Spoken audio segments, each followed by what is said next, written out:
All right, I want to share with you. I've shared with you a lot about rust, but oftentimes I'll use in connection with rust, texture um, under texture that I build on, and then I add the rust on top of, or as you can see here, a combination of both, rust and texture, uh, and so there's.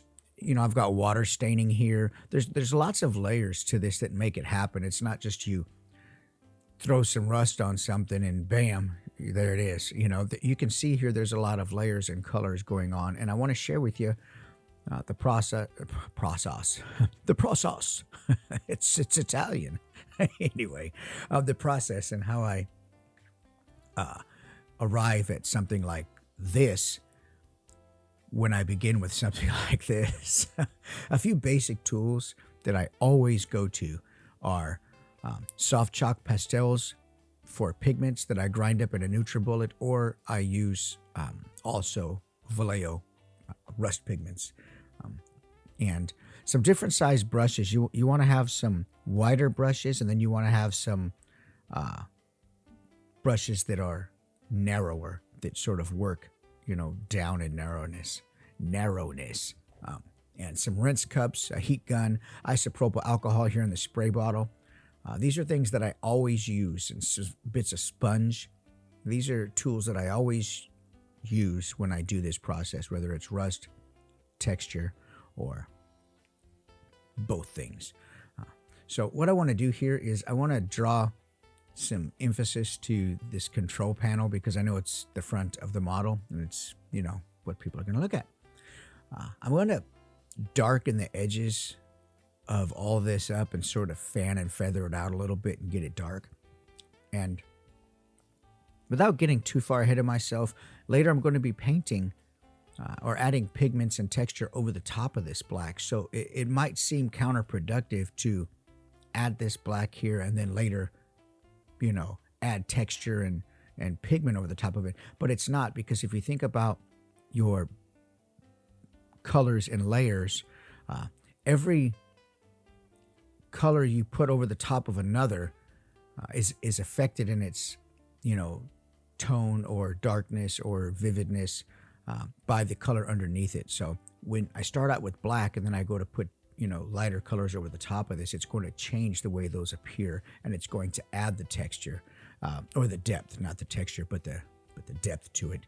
And so it's an important part in building up the final piece. Like I say, you can't think about this as just one layer. Everything's just brushed on. There's layers that are built on top of layers.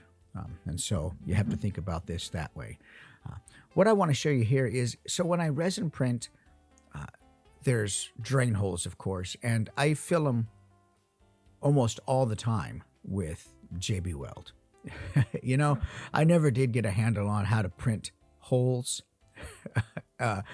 and the plug for the hole in the resin, printing slicer. Never got a handle on that. So I always just went to JB Weld. It hardens in like 5 minutes. You can sand it. It's perfect, man. That being said, in that cup, what I'm stippling on the model now is a mixture of Mod Podge and cinnamon. And what this does, you'll see when you put the mixture on initially, it's dark white. Okay. And I'm stippling this all around over the black that we just put on. And it's going to dry clear, the Mod Podge is, and leave behind the cinnamon texture.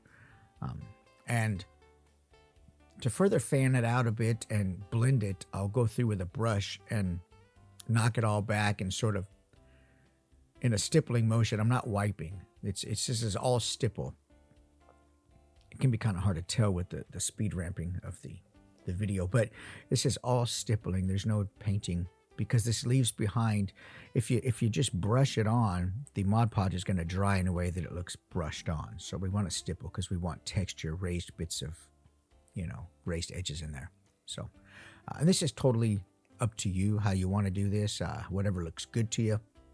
Get it on there. And you can see I'm going over that black also, like I mentioned earlier, but it's going to change the tonal value, if that's the right way to say it, of the Mod Podge and cinnamon in that area where the black is. It's going to look darker there than it is in the other parts of the model where I'm applying the cinnamon and Mod Podge mixture. And in a further effort to fan it out and spread it out and blend it, I'll use a chip brush. The problem with the chip brush is they're great because they're super disposable and they're super cheap, and I love them for dry brushing, but they leave behind a lot of stinking bristles. So part of the deal here is you got to make sure that there's no bristles left behind in the Mod Podge. It's pretty easy to tell, but it does give you an extra step that you might have to pick some bristles out here and there. But hey, it's part of the struggle. So there we go. I've got this in a, put it on there in a way that I kind of like. I think it looks good. I used a heat gun to dry it. You can see all the texture left behind by the cinnamon. You can see the darker values next to the control boxes like I was talking about. I like the way this looks. Now, here's the next part. I don't want all this to be rusty looking right here initially. So I'm going to take my Rust-Oleum. This is a can of gray. You can't tell because I've spray painted over the label. I'm going to take this outside. I'm going to mist a little bit of gray on here from a distance over the, not all of the cinnamon Mod Podge mixture, but parts of it, because I want to cover the color and just leave the texture behind. You know, when you look at a water heater or something, sometimes you see bubbly bits of paint that have bubbled up. There's not quite rust that you can see under it yet, but you know there's rust there, but it's just bubbly. That's what this is here. Okay, just knocking it back a little bit, covering it up in certain spots to make sure that the texture is visible and not the color of the cinnamon Mod Podge. All right, let's grab some paints and some water, and I'm going to just use a little Vallejo, I think this is brass color, and I'm going to water it down a little bit. I'm going to dip it in the water. I don't want it really, really bright. You don't need to put 100% paint on here.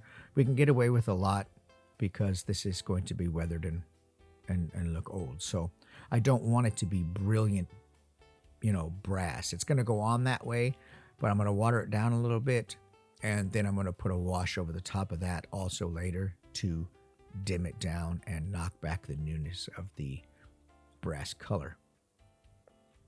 That's interesting. Knock back the newness of the brass color. Huh.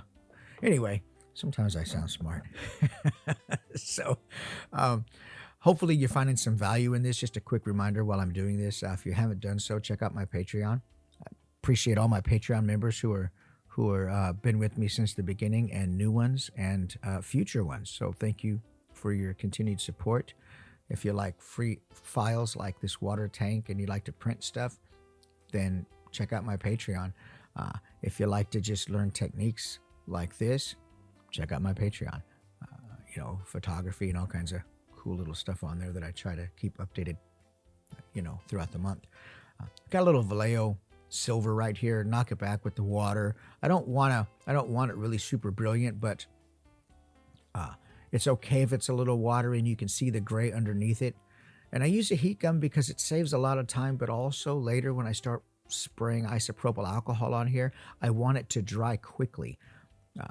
And that's one reason, two of the reasons anyway, that I use the heat gun. I need stuff to dry quickly, and I don't want the alcohol to sit on the model too long. The alcohol will dry pretty quick, but as long as you have, if you've got a 90% alcohol, it's going to dry pretty quick. But still, sometimes I'm spraying and I want to create some runs and some streaks using gravity, and I want to arrest the flow of these streaks and the drips, and so the heat gun helps me do that. Anyway, let's get a little black on here, mix it with a little bit of water, and we're going to go over the brass bolts and knock back the vividness of those, and on the top of the pipe also up there. Here I fumble around with it. I'm always moving stuff around. It doesn't make any sense after I move it. It just gives me something to do. I don't know. I'm fidgety. But, and you just want to really water down black. We're going to just, I want the brass to show through, but I don't want it to be so vivid. I don't want too much attention drawn to it. And you can see, I've got some cardboard underneath. All my boxes that I get of things that I get shipped to the house, once I open them, I cut them up into little panels and I use them as, backdrops. You can't tell by the dirty counter that I have. I don't even know why I use cardboard because the counter's already ruined, but it's a good use of cardboard. And it makes me feel like I'm doing something with cardboard other than just throwing it in the trash, which I later will do, but I use it for a couple things first. I feel like I do my part and I'm responsible that way. Whatever. So we're just going to streak on some black here, watered down black. And really at this point, it's a bit premature to put it in the crevices like that, but it doesn't matter. I'm just going to touch it with the sponge and sort of knock it back anyway. Sometimes I do stuff and I'm like, yeah, I could have waited to do that till later. That was one of those things.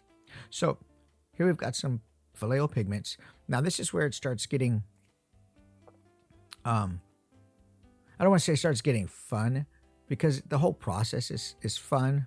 And I don't know what happened to my thumb. Look at that. I got a piece of my glove off. Who knows? This is a battle.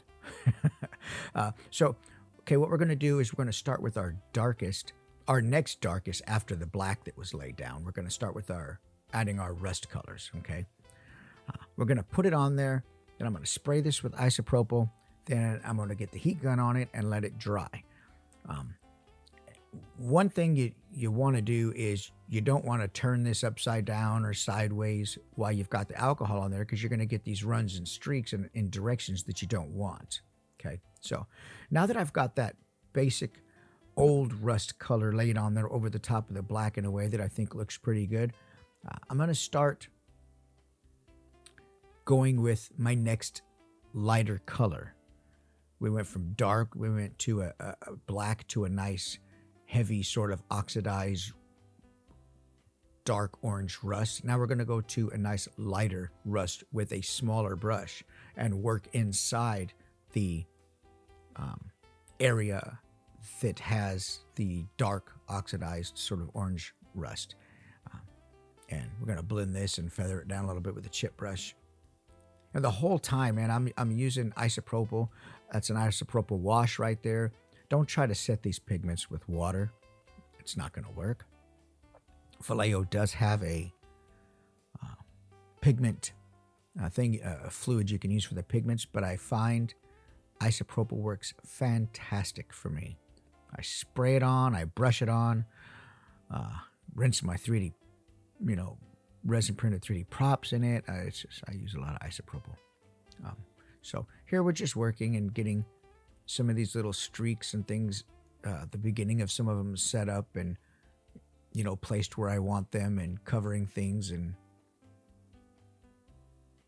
just working around the model, thinking in my mind of all the things that this might have on it, streaks and water stains and where streaks would actually be. It's not going to streak everywhere. It's not going to streak the same color everywhere. It's, there's a lot of things that you can, artistic freedoms that you can have in something like this and just sort of have a good time and let your, hands wander around here and your mind just be creative and, it's a fun process and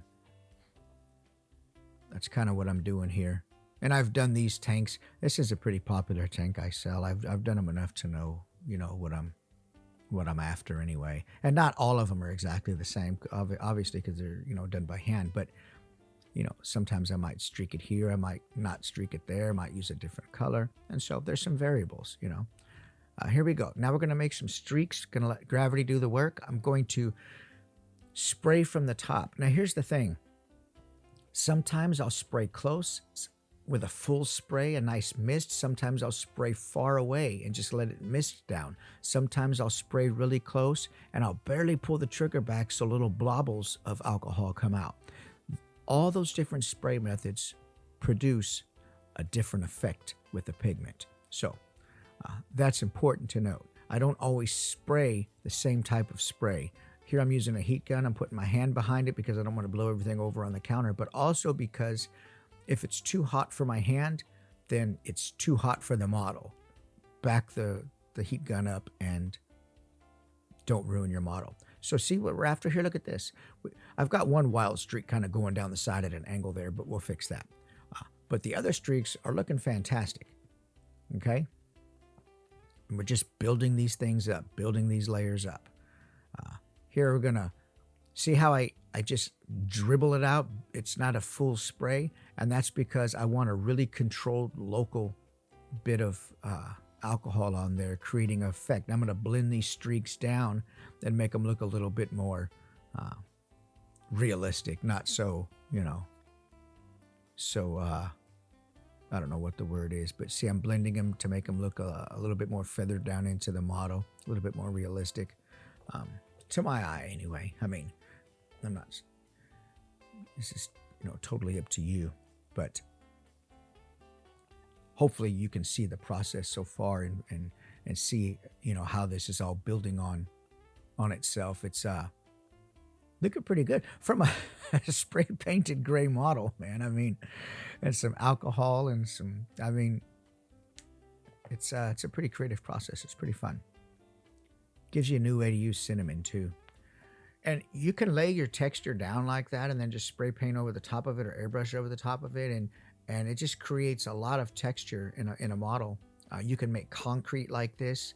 All you have to do is change the color of the paint that goes over the top of it. It's still cinnamon and Mod Podge, but you can create concrete texture like this. You can create rust. You can create a lot of different textures like this. So, and here we are going in with a smaller brush and this color and sort of stippling in where I think this color would look appropriate. Sometimes I'm dipping it into the jar, and when I do that, I want a more clumpy, more cakey application. When I dip it into the isopropyl, I want a more washed down, more watered down application.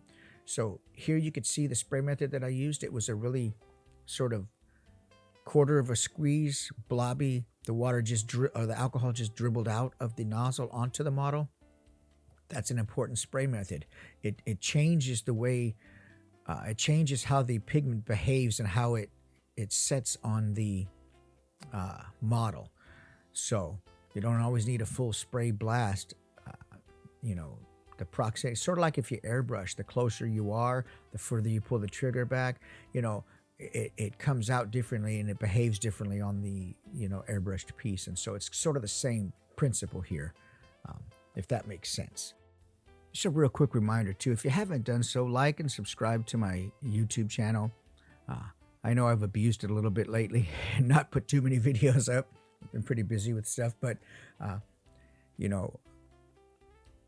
give my social media a follow, Facebook, Instagram, TikTok, all those social media places that everybody hangs around. I hang around mostly on Instagram, and my Patreon. And here we go. Like I say, just adding some final details on this, hitting it with the heat, drying it. Another really important tool that I always use when I do this stuff is aerosol Mod Podge. And a lot of times I'll do that I'll spray that on there, between layers to not disturb what's below. In this case, I don't need to yet. I will do it at the end of this, but it's a great way to seal your props, prevent flaking and things like that of the textures or of the pigments that you put on here. Sometimes you can get putting these things on and they get kind of cakey and you're applying some pretty thick applications.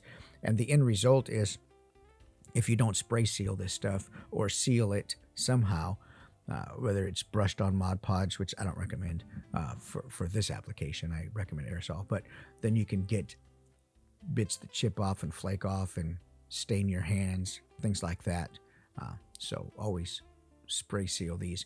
Here we're going to take a little cheapo apple barrel white paint and we're going to create some water stains. Be careful with this part. You don't think it is, but white paint is really, really overpowering. It takes just a tiny, tiny bit. And the idea here is to create some water stains. I mean, what caused all this rust in the first place, other than age and time. But there had to be some water leaking somewhere in here. So a final step I'm going to do in this is just create some water stains. And I'm just mixing up some apple barrel with some white, and that's all. And I want to make sure that I've got it watered down enough because it will ruin the piece. But the way to fix that is you just spray a little isopropyl on there. that's how you fix it all. What if you could fix life that way? A little spray mist of isopropyl. There you go. Life's all better. No, that doesn't make any sense. But there would be water stains coming out of this relief valve right here. I know because when I had a hot water heater,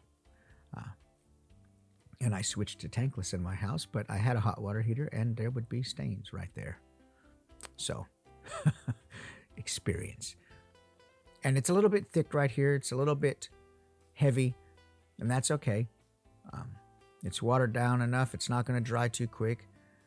I can spray on here and sort of let gravity work it out. There we go. Hit it with the good old heat gun and stop the flow of all that. Dry it up really quick and see what we're looking like, because it's going to look different when it's wet than it is when it's dry. And the heat gun helps me see also if I've got enough on there to when it dries, it's going to, it's going to still show nicely. So that's what we're doing here.